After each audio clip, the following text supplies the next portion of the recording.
so brilliant, and we think we know so much, we have a tendency to walk off into the wilderness without you.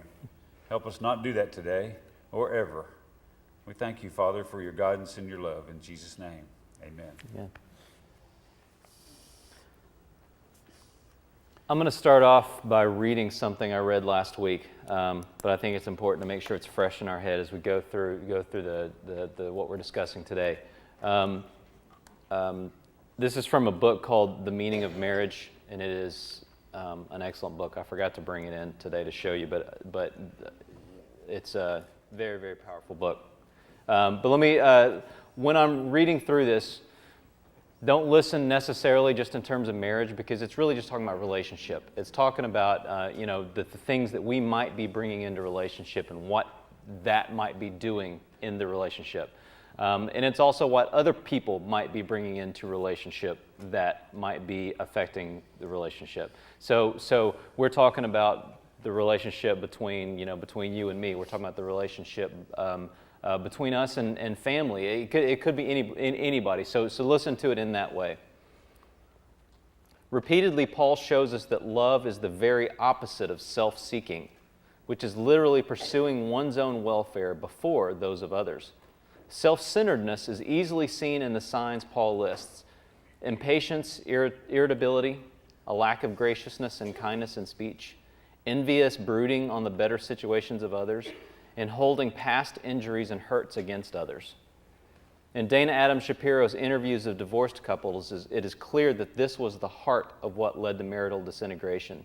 Each spouse's self-centeredness asserted itself, as it always will, but in response, the other spouse got more impatient, resentful, harsh, and cold.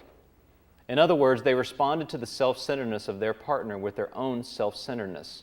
Why? Self-centeredness by its very character makes you blind to your own, while being hypersensitive, offended, and angered by that of others. The result is always a downward spiral into self-pity, anger, and despair as the relationship gets eaten away to nothing. How many of you have a relationship in your head as I'm talking about that, where this might have happened?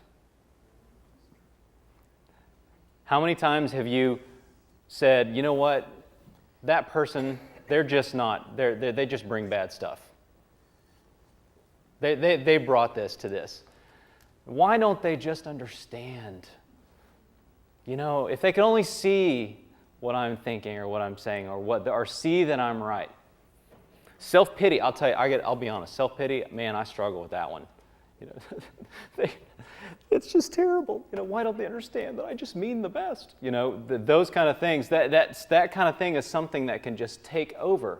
And I guarantee, as we go through this list, if we're honest, we can assign these things to probably any relationship that we come into. So we're going to talk about self-preservation a little bit today. If I say self-preservation and selfishness, those aren't terms you usually think about together, are they? When you say selfishness, you usually think of, I'm trying to get something for me and basically from you. I want something for me more than I want it for you. Okay? Self-preservation can often happen because why? And we've talked about this in lots of these classes so far. Why might you be in a mode of self-preservation? You've been hurt, okay? How many have not been hurt in this life? That was the right way to answer that question. You've been hurt, okay? So self-preservation is often the reaction to being hurt, okay? That is a form of selfishness, right? Because you're saying, I need to make sure that I am good. I need to protect myself. I need to build walls. I need to create separation for me so that I am better. And it doesn't really matter how that affects you, right? Because I'm about protecting myself. Now, when do you think that happens? When's the earliest part of your life you think that self-preservation becomes like absolutely necessary? How early in your life? As a child. Who do you suppose you have to protect yourself from first before anybody else? Your parents. This one said mom. Yeah. So are we early in our acquaintance with this problem? Yes.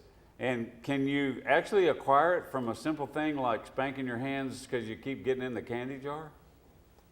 Yes. So is somebody laying awake at night trying to figure out how to mess your life up?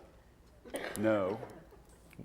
Maybe. But you understand that the self-preservationist in us is also a self-reliant individual. Because when that first happens to a child, what do you think happens in that child's mind is, gosh, I've never felt this before, this level of rejection, especially from somebody that has been taking such good care of me up until now. And the next thing you find is that child is wondering, how in the world can I keep this feeling from happening again, because no one has rushed to me with first aid. Because there is no first aid for that. And you're in it by yourself. And so, consequently, if you're in it by yourself and there's no first aid for it, then you have to try to figure out how to fix that on your own. And so what do you suppose would be the end result of that deduction in a child's mind? Anybody got any clues?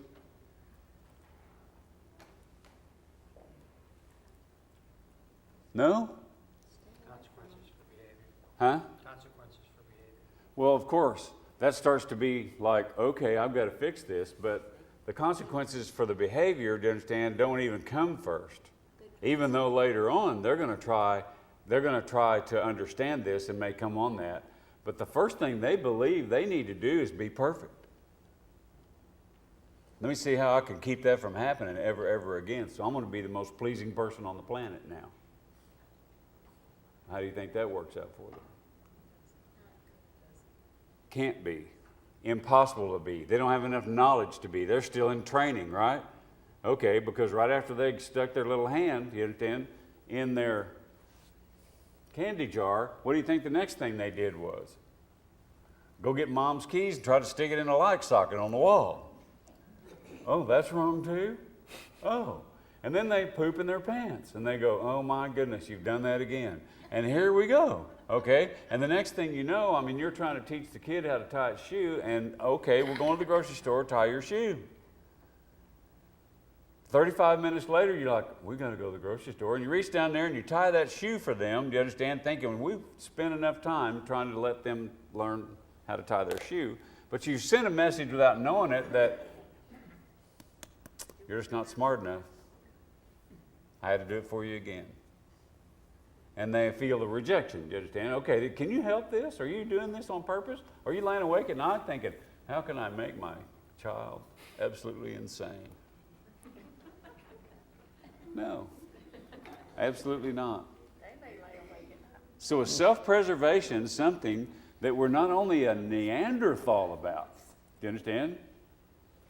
But we also are psychologically pounded with it from very early ages. So protective mechanisms are very old, very elaborate, been there forever. How thin-skinned are we? Really? Are you delicate? Well, are you? This is the biggest man in the room, right here. I've been looking for the biggest guy in the room, okay? And I can tell you by looking at his face, he's a burnt marshmallow. Aren't you? See? He has a soft heart. I can tell by looking at him, he has a really soft heart, okay? But I can tell you that his impression, you understand, from the outside is one of being pretty crusty. And that's a protective mechanism. I have that. Do I appear to you to be tender? Not even a little bit, do I? Why do you think that is? I'm scared to death of you. Oh. Carry on, brother. So here's the core thing that we're talking about today. Self-preservation and intimacy cannot exist together. Let me say that again. Self-preservation and intimacy cannot exist together. And he's not talking about sex, y'all. Right. Do you understand that? Intimacy is way more than that, okay? Carol and I are intimate at the grocery store. I said he's not talking about sex. Carol, I'm sorry. We're intimate paying the bills. You understand? Yeah. The intimacy, do you understand, that we created is deeper than that. Do you understand that? Okay. What does it take to have intimacy with someone? Transparency? What'd you say? Vulnerability. I heard something else over here. Nothing different? Okay, vulnerability. Okay, how many of us like being vulnerable? It's awesome, isn't it, right? It's painful. Being vulnerable is painful, okay? So if we're talking about having intimate relationships and our relationship as fellow Christians, you don't talk about an intimate relationship. How scared are you to be vulnerable in that relationship? Man, I don't want you to know.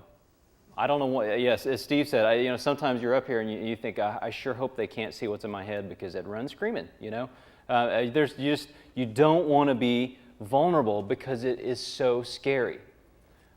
But have you ever thought about that when you put those walls up, that you actually remove the ability to have that relationship that we're supposed to have?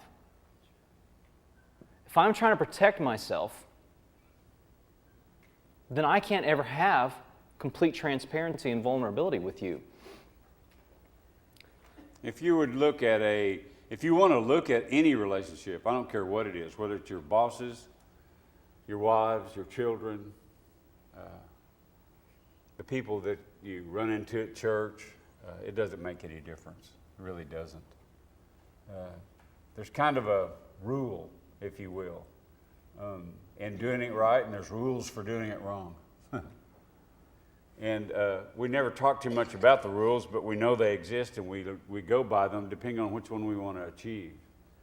If you want to stay protected and you are the sole source of your protection, then the rules are, if someone gets too close, then I need to make sure they don't get too close, so I'll be a little bit aloof, you understand, or I'll make some sort of innuendo take place or some little simple message that's nonverbal that says you're too close. However, if they get too far away and you are seeing them leave, you understand, then at some point I know how to be cordial and amiable and willing, you understand, in such a way as to pull that person right back in just far enough, you understand. So I'm managing this back and forthness all along the way in these people so that I feel comfortable. The problem with that is this person, you understand, has no idea where they stand with you and can't find out. And eventually is going to leave the relationship. That's the wrong way to do it. But that's how we have a tendency to do it.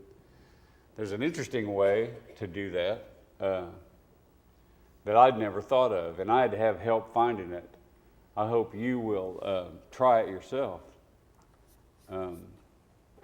It is my job, think about this, it's my task, it's solely my responsibility to protect my wife from me.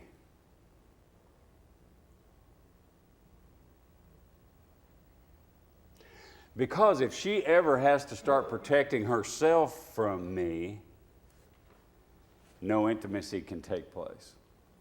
Not going to happen. We're in the dance now.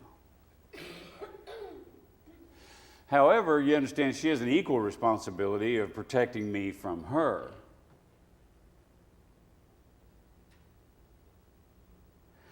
And if that's the way it's working, if that works that way, then the levels of intimacy, do you understand, that we could produce are extraordinary.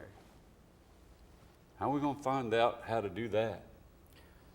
What is the nature of our task now? What are the rules now for us protecting others from ourselves? I think once you begin to realize, okay, we all have basically said that we've been hurt, right?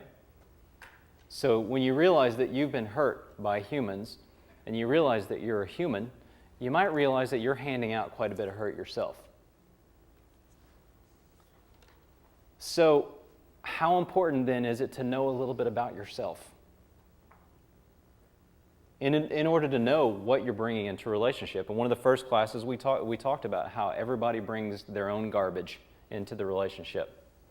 And the problem is that you pile all your garbage together and you forget that yours stinks and you really notice how badly theirs stinks. Okay?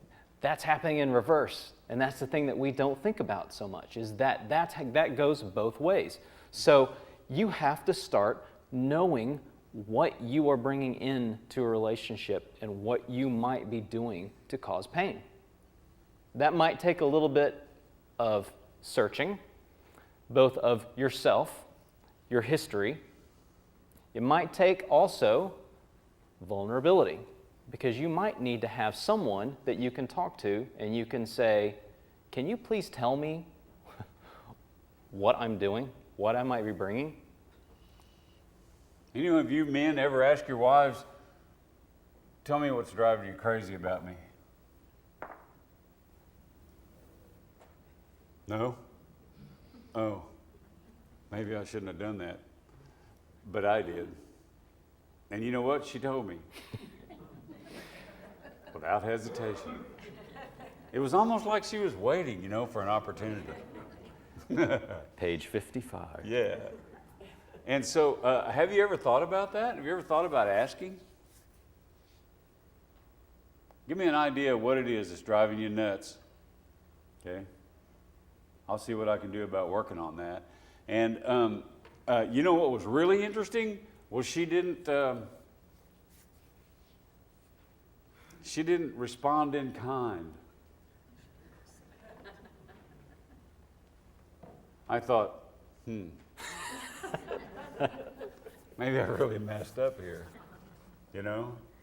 But all that revealed to me is that I did that so she would do it too. My motive was for it to go in two directions. I wasn't just purely looking for information so that I might be a better person. I was still trying to make her a better person. We talked about PMS in here. Remember that? What's your purpose, what's your motivation, and what's your strategy for doing anything? Mine was not godly right there. It was still selfish, even though it appeared to be, what? Solution-minded? I wanted some dirt on her, and she needed to have it, and I needed to deliver it, and it didn't happen. How hard do you think this is going to be for us to look this direction instead of saying, if you people would just straighten up, my life would be fine? How hard do you think that's going to be? So once you understand your own failings, your own weaknesses, once you understand the damage that you've been dealing out, how much more might you be aware of what forgiveness feels like when someone says, that's okay, I love you even though that happens. So when you have been open enough with someone so they know who you are, and you allow them in enough, and they say, you know what, I know who you are and I love you the same, how much more would we understand maybe a relationship that God is offering us if we start understanding that through a relationship here on this earth? One of the things I've started to realize is that these earthly relationships, godly relationships, they ping pong back and forth. Here's what I mean. Is that in order to understand a relationship with God, you might have to have a relationship here on earth that starts to mirror that a little bit. And the more that relationship starts to mirror that here on earth, you start to understand a little bit more about what God is doing for us. And the more we understand what God is doing for us, the more we're able to mirror that relationship here on this earth. And those things go back and forth. So as we're talking about relationship, how important is it then to continue trying to mirror that relationship with God in this relationship here on earth? If we understand our own failings, our own weaknesses, our own sins, then we understand what forgiveness means. And we start to understand that God can take the worst thing that we've ever done and use it to fulfill His plan. He can use it to change both you and others. He can take our sin and He can make something glorious and powerful out of it. Have you ever thought about it that way? He can take our sin and make something glorious and powerful out of it. Not the sin itself, but He can take that and He can do something in your life.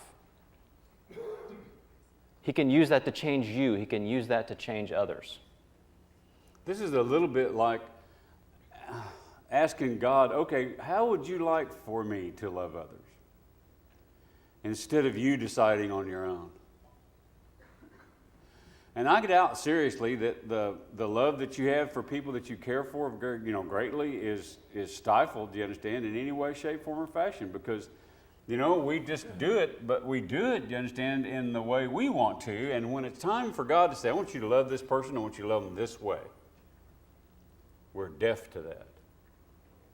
Or we're not awake to it. Or we're not aware of what that might look like.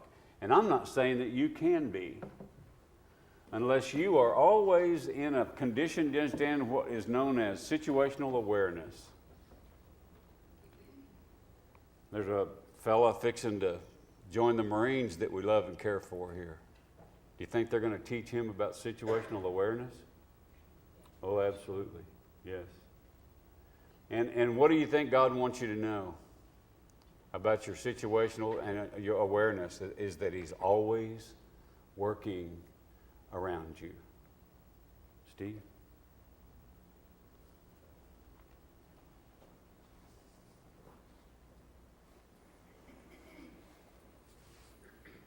Well, for me, it was a day like any other.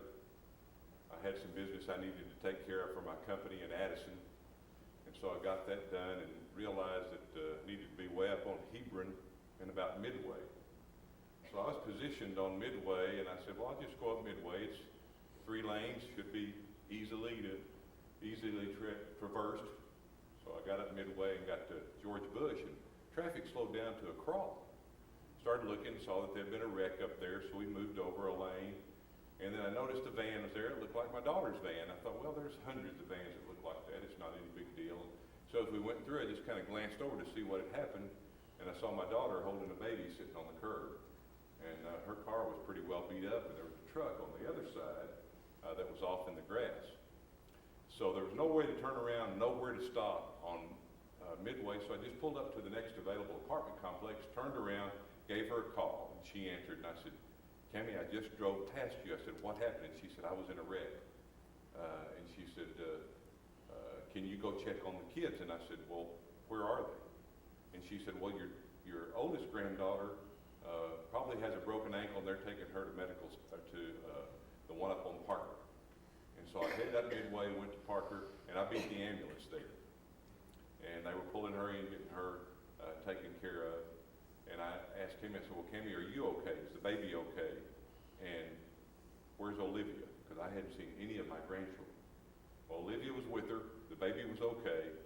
Cammie was not hurt except for her shins, where the airbag had hit her and had burned her shins. So we were very fortunate. I looked around and I thought, how could it have happened that I would have been there when that took place? All the time she was calling Barbara trying to find out where I was. Come to find out later on, there was an ambulance going to the hospital up Midway that happened to be right there when the accident took place. And Cammie said when she looked up, people from the ambulance were helping her out of her van and tending to her and the people that were there. Come to find out, my oldest granddaughter did not have a broken ankle. It was just badly sprained.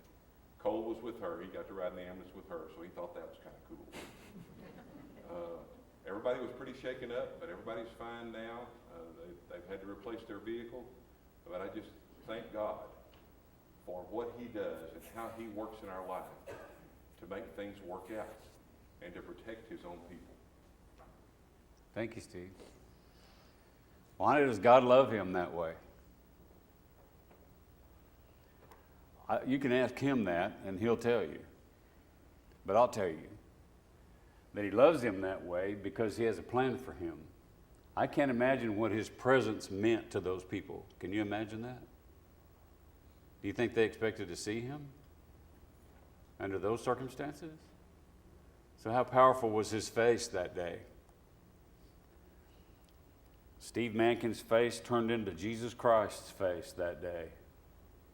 And the comfort was abounding. You want to do that? Do you want to do that? Do you want to be that for somebody? Do you want that kind of intimacy in your life? Do you want that kind of relationship with Christ?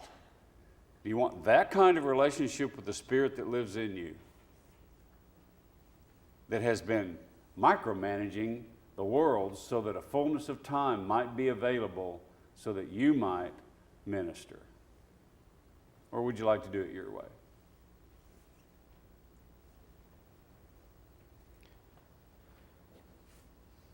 Does it take the pressure off knowing the great detail that God can go to make something happen like that?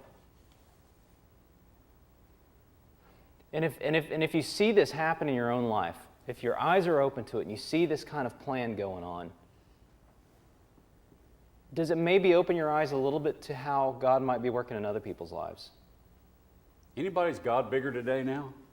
Hold your hand up. Is your God bigger right now than it was when you came in here? Mine is. How's that feel? Pretty good. I like that feeling. So if God's working in everybody's life that way, how much more understanding can we be of others if they're in a different place than we are? If we start thinking that God's got His own plan for that person, just like He's got a plan for us and He's working in our life. And maybe they're headed in a direction that they need to go because God needs to get them to a place where they can have some realizations maybe. Or they can deal with some things that are going to open their eyes to how big God is. I don't think Steve wanted to start the day off seeing an accident with his family, do you?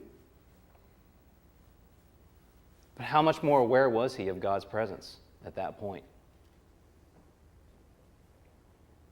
I think we're all kind of driving toward an accident, you know? Can you go on for a minute? Yeah, I can. Here's the deal. If we're gonna do this right, we're gonna have to be available, are we not?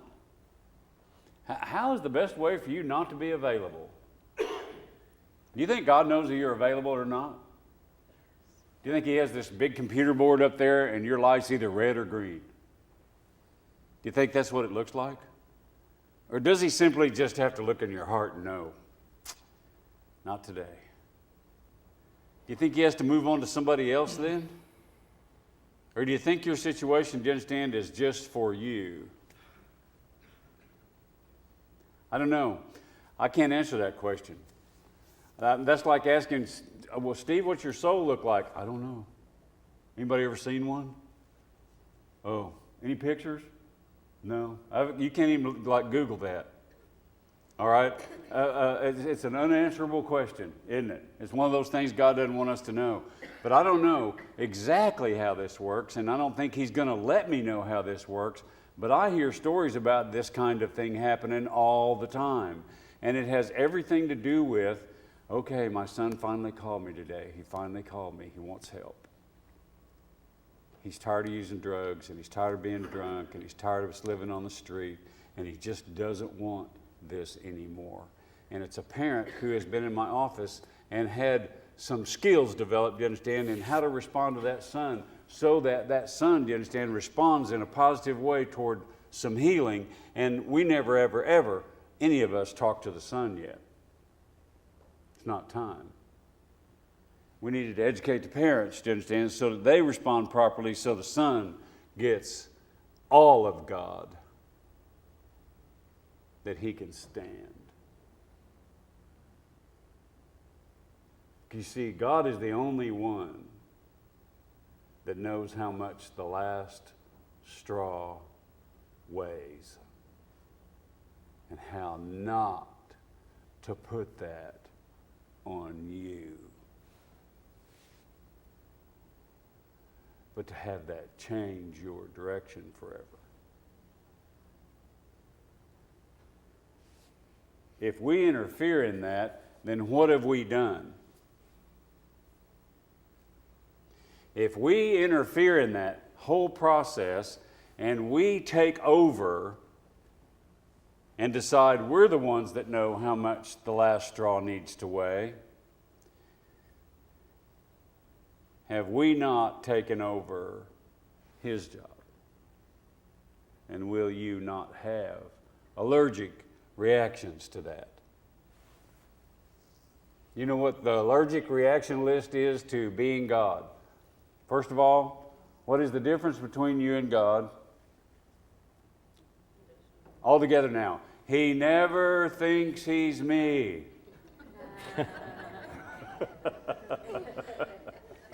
If I ask you that question again, I want to hear that, okay? Ready? Say that. He never thinks he's me. Oh, thank you so much. Now then, the first thing that we're going to end up having to do is we're going to have some faith in him.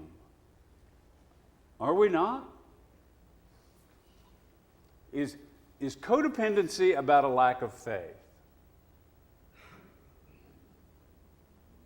Do you think so? Is going and getting somebody out of jail so you can sleep at night, or what's good for them? Is removing all those natural consequences from bad decision making going to help them or hurt them? Is it going to make you feel good or them feel good? Which one is that all about? If you guys are, anybody in here attending the Love and Logic classes here? Oh, good, you need to. She does. She knows that that's a joke. Anyway, the idea here is this, is that the natural consequences of our bad decision making is what teaches us better than anything. Is it not? Why would we want to steal that from anybody? For ourselves. So that we might feel better. And so, are we self-centered in our protective mechanism? Are we? Is that all about us? Okay. We're going to learn here how to stick God's neck out, not yours. You ready now? Thank you. I mentioned this in the first few classes. We're not going to be talking about perfect relationships. Why? Because you're in it. Because I'm in it. That's why we're not talking about perfect relationships. We're not even talking about necessarily healed relationships. Okay? Because there may be things that God's doing that you aren't aware of. This isn't about making other people change. We're talking about us as Christians and our approach to relationship. We're talking about what we bring as Christians into each and every relationship we have. This isn't about what the other person does. And that is so hard for us to fathom as humans. But luckily, we have this incredible example to follow. Because I know me. And I know how bad I can mess up. And you know you. And you're very well aware of how bad you can mess up. And then you start thinking about, okay, God knew all that. And not just what I'm capable of doing. He knew what you were capable of doing, and He knew what every person on this planet was capable of doing. And He still made a decision to love. If I was Jesus and came down on this planet and I dealt with the Pharisees, I'd have been, see ya. I can't take you people. I'm out. I'm not dying for you. And I would have started picking and choosing because I would say, I don't like the way you're treating me. I don't like the way you're dealing with me. But we have this incredible example of someone who is saying, you're going to treat me bad. I know you're going to treat me bad going into this. I know you're going to hurt me, and I'm going to give you the ultimate vulnerability. The ultimate intimacy. I'm going to give you everything. And that's the example that we're going to be looking at. Is every relationship healed with Jesus? No, there's going to be a lot of people that are going to say no. There's going to be a lot of people that are going to walk away. There's going to be a lot of people that just aren't going to try, that aren't just going to care. Is that what we're going to run into? Are we going to run into that exact thing? We're going to run into people who aren't willing to try, people who don't really care, people who, despite what we do, are going to hurt us back? What's our approach going to be? How can you not look at what the world thinks of Christians nowadays and be a little bit intimidated about even saying you are one? Especially if you're already a little bit thin-skinned and you're already a little bit apprehensive and you're already, in your own mind, unprepared to deal with that. Let me give you the ultimate, maybe, armor that you might need to be able to deal with that so that you could readily talk to anybody you want to about Christianity and let them say anything they want to. You might think in terms of them rejecting Christ first. After all, okay, are we the first ones to bow down and to accept Him into our lives? Or was there someone who did it before us? Who was the first bower downer? Would that not be Christ?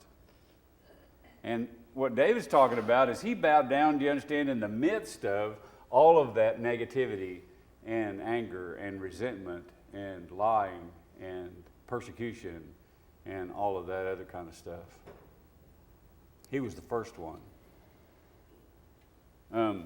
If we were to say, gosh, I wonder what holds us back. I will tell you what causes fights and quarrels among you. Don't they come from your desires that battle within you? You want something when you don't get it. You kill and covet. You cannot have what you want. You quarrel and fight. You do not have because you do not ask God. When you ask, you do not receive because you ask with wrong motives, that you may spend what you get on your pleasures. Purpose, motivation, strategy. If you're going to ask Him for help, you need to ask yourself first, why am I doing this? Why am I going in this direction? Why am I even after whatever it is that I want Him to help me with? Why am I even doing that? Is my purpose His? Is my motivation for Him? Is my strategy to do it His way? God decided, Steve Mankin, you're going to love your family this way today.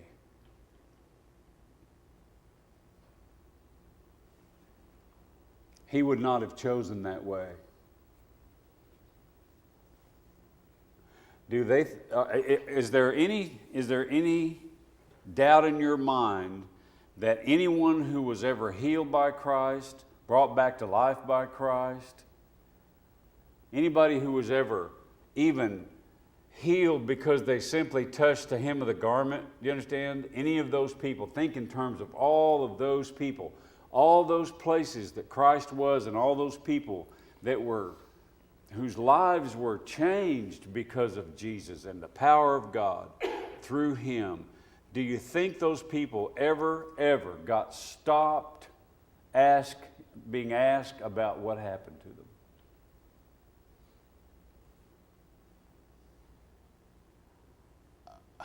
Lazarus, what was it like to be dead, dude?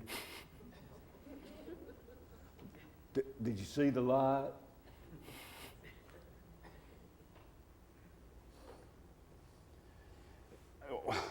I don't know about you, but I want to know, how in the world do you live in the belly of a fish? And what'd you eat while you were in there? Do you think those people ever got stopped asking questions? I don't know. Do we need to be ready to talk about that? Steve was ready to come up here and talk to me. He didn't hesitate for a second. That's all about God, and I'll talk about God all day long. And he does. And he's ready, and he's willing because he saw God in that whole thing. Do you see God in that thing? Are you liable to tell his story now because you heard it? Come on. I know this guy, right?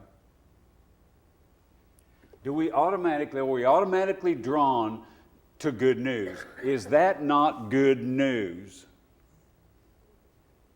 That's what that is. Do you understand? You just saw that right there. I see that all the time.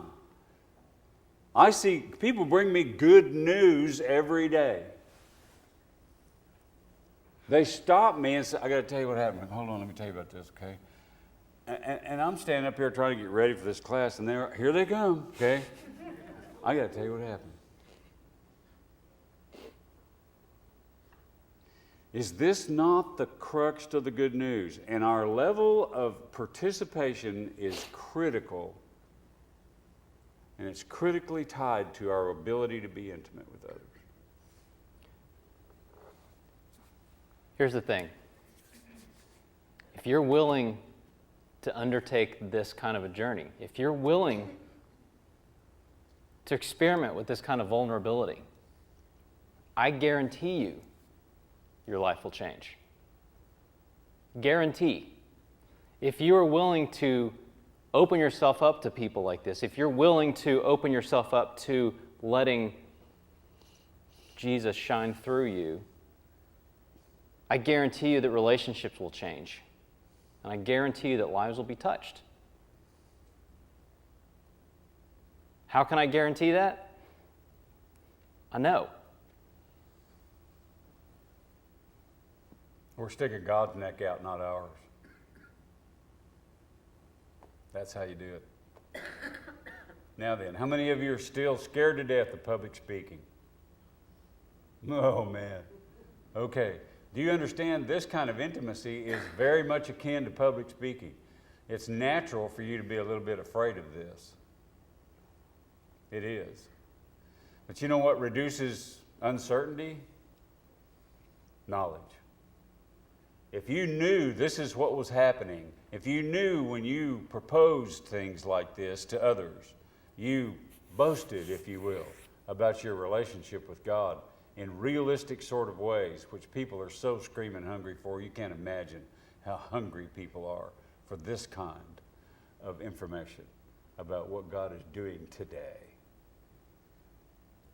Where you saw Him, what you saw Him do in a person's life, that they, how many of you know somebody, okay, whose life was clearly changed by their relationship with Christ, all right? And you know they've already excelled further than you thought they'd ever go. Some of you are probably looking at it. And so, is He going to exalt you? Absolutely. Who's He want to do it right in front of? Those who don't believe. Those who need a reason to believe. Those who need just a little bit of information to make them just a little bit more curious about, oh, you go to that church where all they do is sit around and talk about what they saw God doing that day, aren't you? Would that fill this place up? Would it? I'm going to try to have somebody tell you what they saw God doing every time we meet, if I can. Because it's food, isn't it? Makes Him real, doesn't it? Keeps you from being so hungry. Us being hungry, do you understand, is what makes us go to the world for the counterfeit form of what only God can provide. Have a nice day.